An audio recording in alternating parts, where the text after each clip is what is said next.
Hello everyone, my name is Alejandra Contreras and I am the Director of Education for CareNet of Kittitas County. I am so excited for all of you to join us online for our very first virtual education project fundraiser. Did you guys know the Education Project has been a ministry since 1997? We are trained sexual risk avoidance specialists, providing direct outreach services for our Kittitas County middle school and high school students. I am proud to say Static Club, which stands for Students Taking Action Together in Community, are active in 3 different school districts, Easton, Allensburg, and Kittitas. Static is a safe and trusted club for students to gather during their lunch once a week, and my vision is for youth to make healthy decisions, build connections, participate in service projects, and impact others in a positive way. The mission of the Education Project is to empower, equip, and encourage our teens with information and skills to achieve optimal health. Of course, faith-based materials are also provided available upon request. For today's event, you will see videos and quotes from active Static Club students and how this club has made a difference in their lives. Following that will be our keynote speaker presenter, Lee Garcia, who will share his life story and how Static Club got started, which is the program we currently use in our schools. In conclusion will be our Executive Director, Judy Bell Phelps, with words of encouragement and how you can help support this ministry. Please enjoy the rest of our event.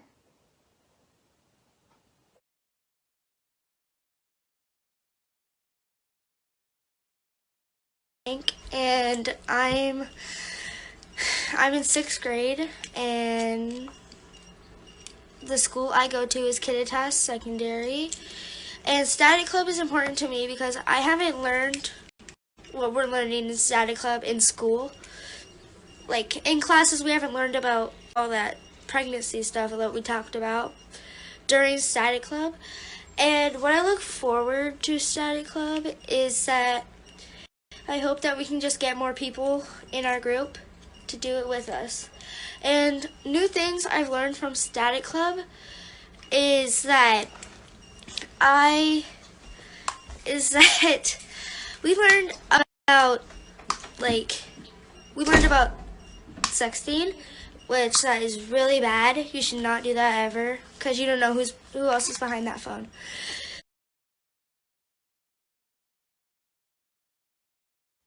My name is Jacob Tyson.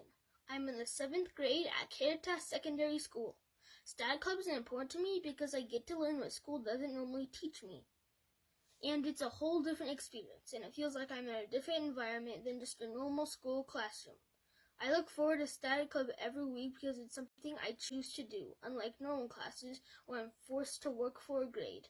And this opinion doesn't just apply to me. Other people that I see in Static Club also enjoy and learn a lot from it.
Hi, my name is Jesus Velasquez. I go to Kittitas Secondary School. I'm a senior there.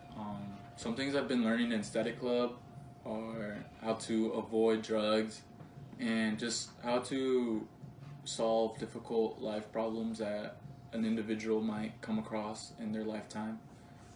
I would encourage Static Club to my other high school classmates It's something that students can take and give another perspective from an outside source. Hello everyone, my name is Karina Torres and I am currently a Central Washington University student. And during my winter quarter, I decided to do my internship over at CareNet. And during my time there, I got the chance to work with Alejandra and her education program. Every Friday, I would go with Alejandra to Caritas High School and help her with study club for both middle schoolers and high schoolers. My role there was to help her in any way I could. I would help either by writing things on the whiteboard or helping her elaborate on the lesson, asking the students questions as well as answering questions they had. I would also help her in keeping the students on task as well as helping them to get more involved in the lesson. And during my time there, I observed that this club is super impacting on their lives because they learn great things, or they learn things that they haven't learned about. I know the schools teach a couple of the things that we went over, but the school doesn't do a thorough explanation. And it was amazing to see how these students had all these type of different questions about the lessons we had. And not only that, but they also built a special bond with Alejandra where they build this trust between her, where they feel like they can go to her with any situation they have. I know I saw this gal, she trusts Alejandra to talk to her about her situation that she was going through, and it was amazing to see because I know that many of these students don't have someone they can go to. Maybe at home they don't want to bother their family, or there's no one they really have that trust to talk about their feelings or what they're going through. And the fact that this girl was able to go up to her and talk to her and ask for advice was so amazing. And it was so amazing to see that Alejandra really impacts these lives and helps these students to go through whatever situation they're going through and encourages them to keep going. And it was just amazing overall. And if you're a student who wants to volunteer something like this, I highly encourage you to go help out at CareNet, help Alejandra volunteer at study club. It is very much needed. Just give her a call, give her an email, and yeah. And thank you for listening.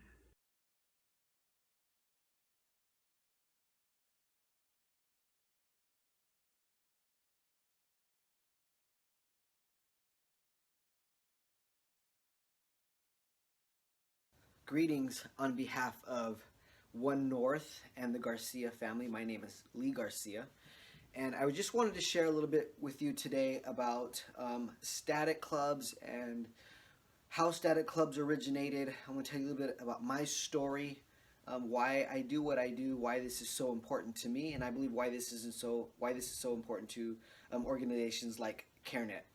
I'm going to start, if I could, with the scripture this morning, Matthew 19:14, and maybe this is not morning, maybe this is afternoon. I'm not sure when you're going to watch this, but I'm so used to talking in the morning. So Matthew 19:14, it says like this: "But Jesus said, 'Let the children come to me.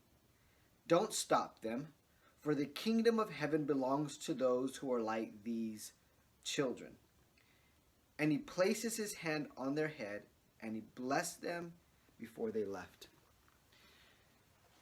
This is an important scripture to me. It's important because of what I get the privilege of doing. I get the privilege of going into schools and talking to young people on a regular basis, and I so absolutely love to do what I do.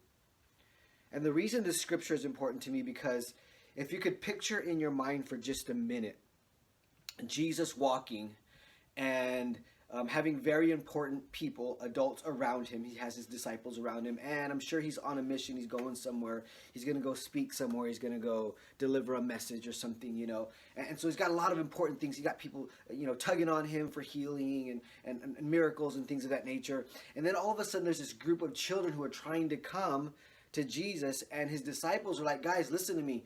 Jesus doesn't have time for you. Y'all need to back up a little bit. Give him his space. He's got more important things to do. And Jesus stops the brigade. Right? He stops everything. And he says, wait a minute. Suffer not the children. Hey, don't stop the children from coming to me. I want to talk to the children. I need the children to see me. I need them to know that I see them. And so he stops everything and he brings the children close. This is important to me. I mean, this is important to me because as a child, I didn't feel seen. I'm going to tell you a little bit about my background. Let me tell you a little bit about where I'm at today. So I have 5 children, all boys. My oldest is 19. My youngest is 10 years old. My oldest son is getting ready to go to Nebraska to play college football at Doane University. My second son is in the Marine Corps in California, at Camp Pendleton. My third son is a freshman at East Valley High School, athletic, plays football, basketball. My fourth son, Josiah, he's a 7th grader at Moxie Elementary, East Valley Central. He's super creative. He sings and he dances and just got this super cool creative flair to him. And then I have Ezra James. Ezra James is my, how can I put it to you? He's my 18-year-old trapped in a 10-year-old body. He's like God's gift to the entire world, and that's how he walks around, right? He just got more swag than he can afford. But that's my family. Those are my boys. I have an amazing partner, my wife, Anita, who's an amazing artist. She sings, and she's an amazing mother. She's intelligent. She runs She runs 2 organizations. She works full time. She's the clerk at the city of Selah. I mean, she's just an absolutely amazing, gifted individual. And my wife and I have been married for 21 years this month. 21 years this month. I never dreamt in a million years that I would have this kind of family.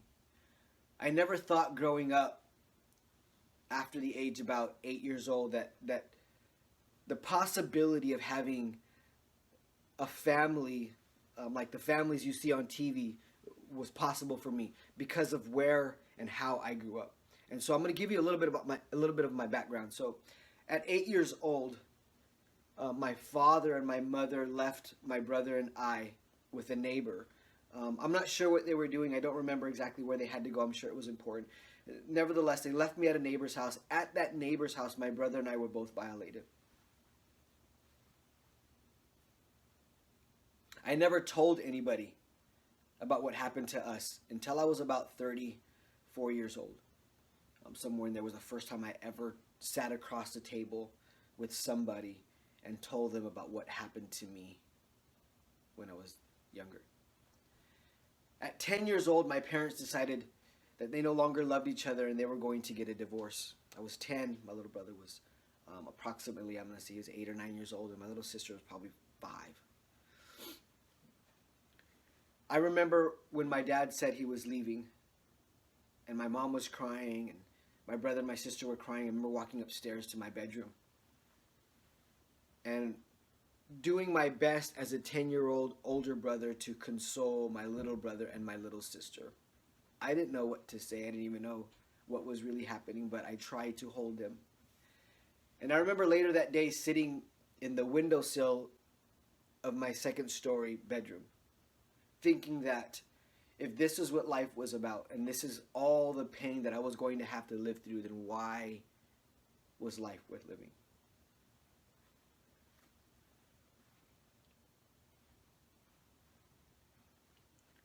Felt like one tragedy after another. This stuff just happening throughout my life. After that time, 10, 11, 12, 13, I was just super angry. Like all the time angry. I couldn't focus. I didn't do well in school. I mean, the one thing I had was athletics. And so I wrestled and I played football. And those are the things that took me away from what I was having to go through at home. And I remember one time, I was 14 years old, about 14 years old. My family was getting ready to go to church. We were with my mom this particular weekend. And they were going to church, and I didn't want to go. I was just adamant that I was not going to go. I don't need to go. If God was real, then why all of this tragedy, and why all of this pain, and why all of this stuff? And I was just angry. I was so angry. So I stayed. My parents left. My siblings left. And about 20 minutes later, I get a knock on the door. Somebody knocks on my door, and it's one of our friends from the church. He left the church to come talk to me. And he didn't come with a lesson. He didn't come with some kind of point. He didn't come with an agenda. He came just to see how I was doing. We went outside. We shot some baskets in the basketball hoop out in front. And we just talked about life. He began to tell me how much of his life was like my life, and the things that he had been through, and the things that I'm going through now, and just shared his life. And it was just really good not to feel like I was going to be lectured, but just have somebody to talk to. I'll never forget that moment, 14 years old, when I felt like somebody saw me. Somebody saw me. So, of course, 14 years old, that moment passed, and there was a season where, things were going well, and then 15, 16 years old, again, there's so much going on, and my mom remarrying, my dad remarrying, and half-brothers and half-sisters and step-brothers and step-sisters, and things I didn't even know were happening in my family that were happening. I have my father's side of the family with drugs and alcohol and gangs, and that's where we were at for the majority of our growing up. My brother and I, my dad had custody of us, and then my mom's side of the family. There's church, and and trying to pressure us to be this God-fearing individuals, and it was just so much pressure, and there was so much on both sides. We're being pulled in all these different directions, and it was too much. And I felt like nobody understood me, nobody saw me, nobody can see what I was going through. Everybody was trying to give you direction, guidance, but nobody was seeing you. And I love this scripture because Jesus says, "Bring them to me. I want them to know that I see them." Right? And so I remember I was 19 years old, and I had been off to college. We went to Bible college for a little bit. It didn't go well. I was only there for a year, came home. Started working at a place in Zilla called El Ranchito. I was a tortilla tech. I don't know if you know what a tortilla tech is, but a tortilla tech just sits around and watches tortillas on a conveyor belt and tastes them. It was a great job. And I did that for a little while, and I remember one night I was working the late shift. I got home 2 or 3 o'clock in the morning, and I came home this particular night, and again I was 19 years old, just moved back in with my parents, and I remember walking into my little sister's room, and my sister wasn't home.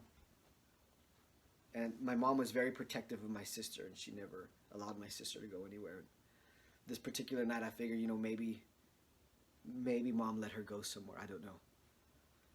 But there was something inside of me that I just couldn't sleep. I couldn't rest without knowing where she was at. So I woke my mom up and asked my mom where my sister was at. And my mom said to me that my sister was in her room. I'm like, "Mom, she's not in her room."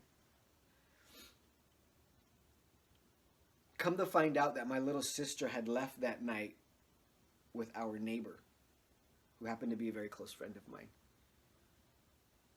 Somehow he convinced her to leave with him. Now, mind you, this man was married and had 2 children. He violated my sister and left her on the side of the road. I was angry. Again, angry. All of this anger. I'm like, God, when is it enough? How much anger? How much pain? How much hurt? I don't get it. What? So angry. My brother and I, we loaded the car. We went to go find this man. I was fortunate again enough to have somebody, my mom called, to reach out to us. He found where we were, came to us, and I'll never forget that night. In the face of danger, he steps in and he says some things to me that I never took into consideration. And I was, to be honest with you, I was full of anger, but scared at the same time. He said to me, he said, Lee, if you do this, then what's next? And at that point, I'm not thinking about what's next. Who cares what's next? My family has just been hurt, violated, and I must protect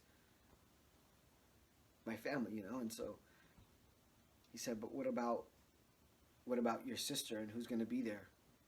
What about your mom and who's going to be there? What about the rest of your family and who's going to be there? I didn't think about the next 10 seconds, much less the next 10 years.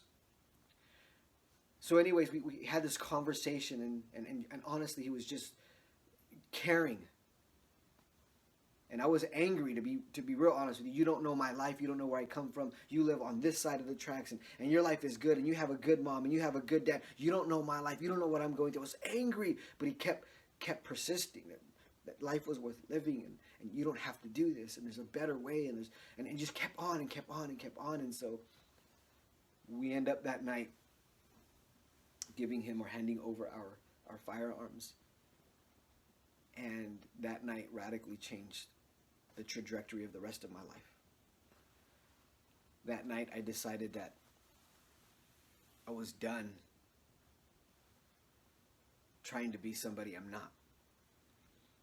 I was done living with this hate, rage in my heart.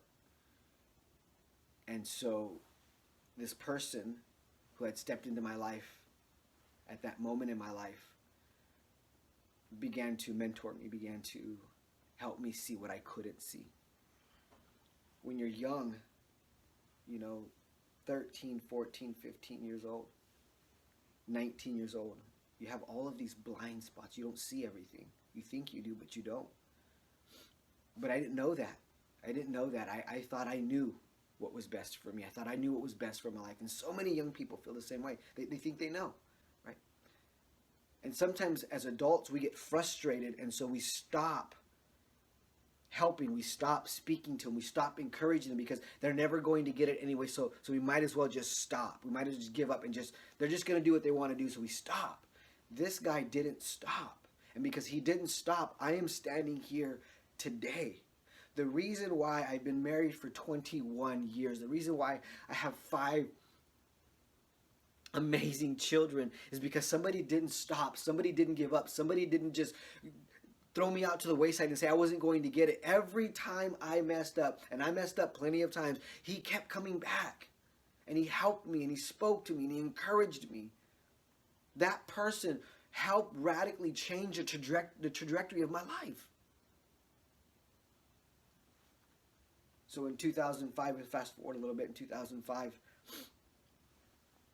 I was invited to speak to a group of young people about my life, and I don't have time to go through all of it, but in a nutshell, you know that my life was a little bit tragic. And so I didn't know what to say, I didn't know how to share my story. I'd never done it before, and then honest, the truth is, I never saw myself standing in front of people sharing my life or my story with anybody. But I remember standing in front of a group of students and connecting with a group of students. Just being completely vulnerable, real with these kids, and they connected.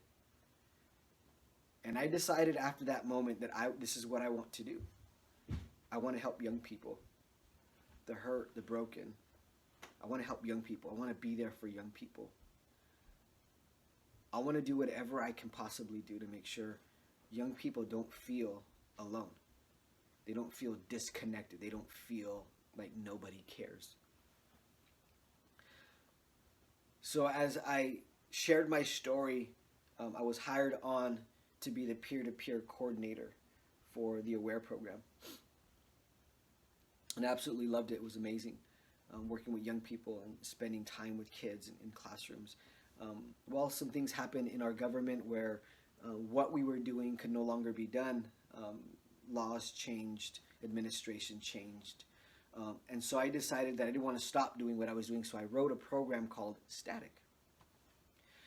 Instead of going into classrooms and speaking to kids during instructional time, I said, well, listen, How about if I come in during lunchtime, non-instructional time, and still spend time with these kids? Nobody has to come, but allow me to extend an invitation to a group of students to come in during lunchtime and talk about some at-risk behaviors. Let's talk about drugs and alcohol and gangs and pornography. Let's just let them talk. Let's find out what they're thinking. Let's let their voice be heard. Right? And so I wrote this curriculum. I presented it to the middle school that I happened to be working with, and they're like, "Yeah, let's do it." And so we did it for 4 years. 4 years I went in there as a volunteer on my lunch hour twice a week to talk to kids for 30 minutes.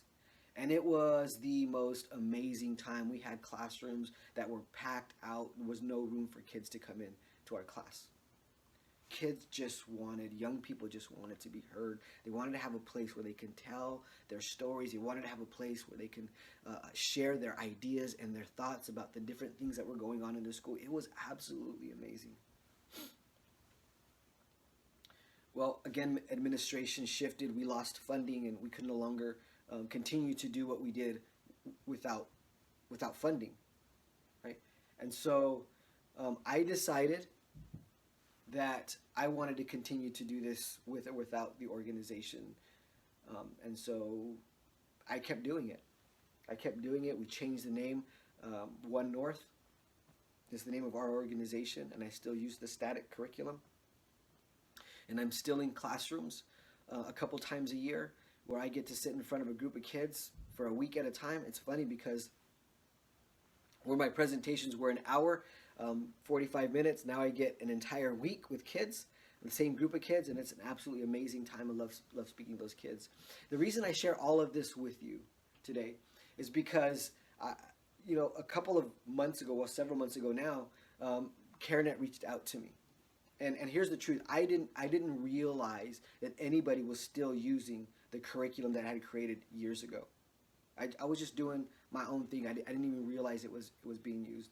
CareNet reached out to me and said, "Hey, Lee, do you remember that curriculum that you wrote? Do you remember static and static clubs?" I'm like, "Absolutely. I'm still doing it by myself, but I'm still doing it." So we're using it, and we want to know if you'd be willing to come in and talk about why you did it and share your story, because we see the value in it. And man, it just lit a fire, and I'm like, this curriculum is still being used. Right? And so I came down, I met with Angelica, and I met with Cheryl. We talked a little bit about, where we were at, what was going on. They told me what they were doing. I'm like, man, I would love to come and share my story with a group of people who believe in young people, a group of people who still believe in the power and the influence of our young people, and encourage them that, man, so many young people depend or need this kind of curriculum. They need this kind of story. They need this kind of support. I've seen it, and I could share with you literally hundreds of letters from young people who've written to me and have said to me, "Man, thank you so much for coming into my classroom. You have no idea how much what you said made a difference to me."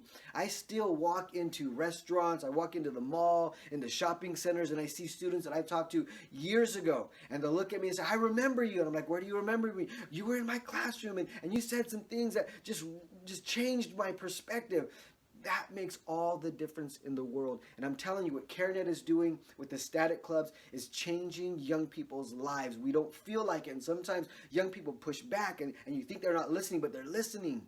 They're hearing you. Young people need to feel heard. They need to feel accepted. They need to feel wanted. It's so frustrating for an educator to come into a classroom and look at a young person and try to explain a mathematical equation, try to explain to them a scientific a theory, right? And they're not getting it. And the reason they're not getting it is not because they don't understand. The reason they're not getting it is because they're not being heard. I get the pressure that so many of our educators have.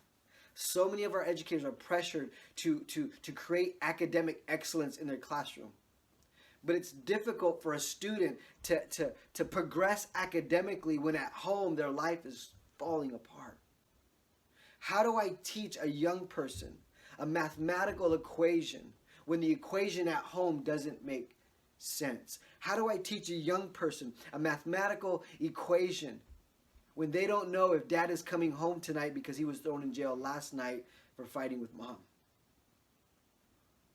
How do I teach a young person a scientific theory when this young person doesn't know where their next meal is coming from because their mom just got thrown in the jail for peddling drugs? There's so many stories of so many young people whose lives, they want to win. They want to get ahead. They want to excel. But there's so much going at home and nobody is there to hear their stories. What static clubs do, what these people do, what these volunteers do is they come into this classroom. They share some thoughts. They share some ideas. They share some curriculum. And more importantly, they get to hear the life stories of these young people for just a brief 20, 30 minutes. We get to hear their stories. For just a brief 20 to 30 minutes in that classroom, they get to feel recognized, noticed. Jesus said, stop, everybody stop. Let the kids come. And for just a moment, in these static clubs, everything stops. No science, no math, no reading. Everything stops. All right, kids, come on. Let's just sit down. Let's have a conversation. What's up? What's going on? How can I help you? What are your thoughts on this? What are your thoughts on that? Have you considered this? Have you considered that? These moments are priceless. These moments are life-changing. These moments cause a young person's life to radically shift. It did for me. I was a young person who didn't feel heard. I was a young person who was hurt. I was a young person who felt ostracized. I'm not like everybody else. I don't have whatever. I was a young person who was angry, but one person walked into my life and made me feel welcome, made me feel loved. And that one person and his words radically changed the rest of my life. It's because of men and women like you sitting in this room today. Men and women like you who are willing to go outside of their comfort zone and support an organization like CareNet and the Static Clubs that make a difference in the lives of young men and young women like myself. Again, I have an amazing family. I have an amazing wife, 21 years. 5 amazing boys who love God, who love their lives, and who are excelling in every area of their life because a group of people saw the need to support a mentorship program. I am a result, my life a result, my family a result of people like you. And you may never hear their stories. Nobody may ever shake your hand and say thank you so much for supporting Static and CareNet. Nobody may never pat you on the back and say, man, thank you so much for supporting CareNet and Static Clubs. But listen to this short Hispanic today. Thank you for getting outside of what's comfortable, for stepping outside of what's comfortable and supporting an organization like CareNet and the Static Clubs. Thank you, because it was people like you that made a difference in my life. You may not have seen it. You may not have been the person that was standing there talking to me, but you were the one who made it happen. You were the one who caused this organization, allowed this organization to move forward. So thank you. On behalf of Lee Garcia, Anita Garcia, Jabot Garcia, Malachi Garcia, Josiah Garcia, Nehemiah Garcia, and Ezra Garcia, thank you for supporting organizations like CareNet. It's your giving, it's your support, it's your caring, it's your backing that allows young people like myself to continue to grow, to flourish, and excel. I run a business called One North. My wife runs a business. I'm an associate pastor today. I get to go on the stages and speak to young people in all kinds of schools, in different schools, because of your support, because of what you did. Men and women like you have done for men like me. So thank you. And I just want to say before I leave today, before I finish up today, that it is an honor and a privilege for me to be able to go into classrooms and to speak to young people. It's not a job. It's something I love to do. It's something I am passionate about doing. And it's where I feel most alive. When I'm in a room with a group of young people and I'm sharing my story. And it's because of men and women like you that make it possible. So again, I just want to say, I can't say it enough, thank you for all that you do. And I hope that this event is an absolutely amazing success. And I hope that CareNet and Static go on for years and years and years. And I can't wait to hear all of the stories of all of the lives that have been radically changed through CareNet and through the Static clubs here in this organization. So again, thank you, and I hope that you all have an absolutely amazing rest of your day. And I can't wait to hear the stories.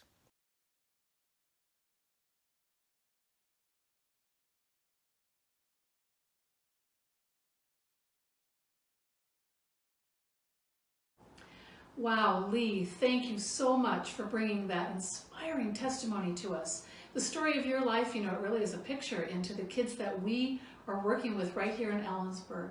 Thank you for sharing that with us today. Thank you for writing the Static curriculum, and thank you for being willing to continue to share that with us. We're so grateful to you for coming today. We're also grateful, of course, for Alejandra, who is our Director of Education now. We hired her just about a year ago, and who would know what this last year would bring us? But I want you to know that Alejandra is doing an amazing job as the Director of Education. She's creative, she's innovative, she knows how to roll with the punches, she knows how to come up with new ways to do things, and she's pretty too. And she's really, really great to work with. We know she was handpicked by God for the ministry of CareNet. I am Judy Phelps. I'm the Executive Director of CareNet. We've been here in Kittitas County now for 25 years. So while I have you, let me give you just a brief update on what's happening at CareNet in downtown Ellensburg. We've had to make a few changes over the last few weeks, but we are pressing in. Like Lee said, we are not going to stop. We are not going to stop serving our clients. We're open now 3 days a week. We're doing a lot of curbside deliveries for our clients, a lot of phone consultations with client advocates, but we are here and we're pressing on, and we're still moving toward opening our medical clinic sometime this summer. So thank you for praying with us as we move forward in that area of CareNet. But today we're here to talk about the Education Project, and I get the great privilege of being the one to talk to you about how you can be a part of it, how you can give. Something I've learned over the last 25 years in ministry is that there is great joy in giving to the Lord. There's great joy in partnering with a ministry that is doing the work that God is calling us all to do.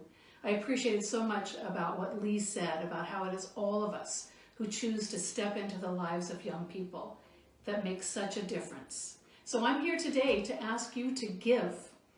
I'm here to ask you to give in 3 different ways. And it will be a little different this year if you've ever been to another one of our fundraisers.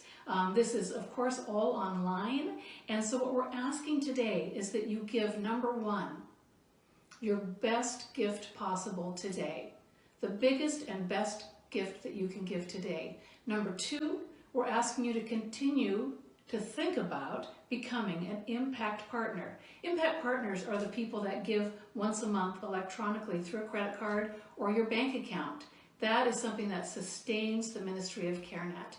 And number 3, of course, we're asking you to pray for us. So let me tell you specifically about how you can do this. You need to go to our website, carenetellensburg.org. On that top menu, you'll see the word donate. Click on donate, and then it'll say give now. Go down to where it says fund and choose the Education Project Spring Brunch. Put in your best amount you can give and hit submit. And then, if God's asking you to be an impact partner, go back, do it again. This time put in your monthly amount and click that little box that says make this a recurring donation. We're so grateful for your support. Of course, you can always send us a check in the mail.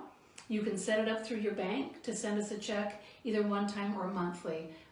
We will just be happy to receive that from you. Finally, in asking you to pray for us, I don't need to give you instructions on how to pray.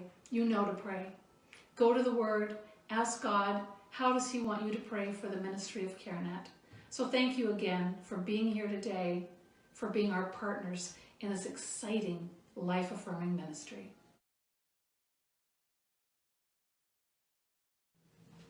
And Finally, please know Static Club may not be active in our local schools right now. However, we are still keeping in touch with our students through social media. We're planning to have Zoom conferences in the meantime until we can gather again in person. Make sure to stay connected with us by giving us a big like on our Facebook page at CareNet Ellensburg Education Project, and also our Instagram account at Education Project 509. All the links will be accessible down in our YouTube descriptions, as well as how you can donate to this ministry. We have an opportunity in these times to demonstrate our faith and strength of our Heavenly Father to the world around us. My prayer is that fear and panic will never stop us from making an outreach to our youth. We are God's people, and we have no reason to fear. God is still on the throne, and He is faithful. Thank you again for watching our event, and blessings to you all.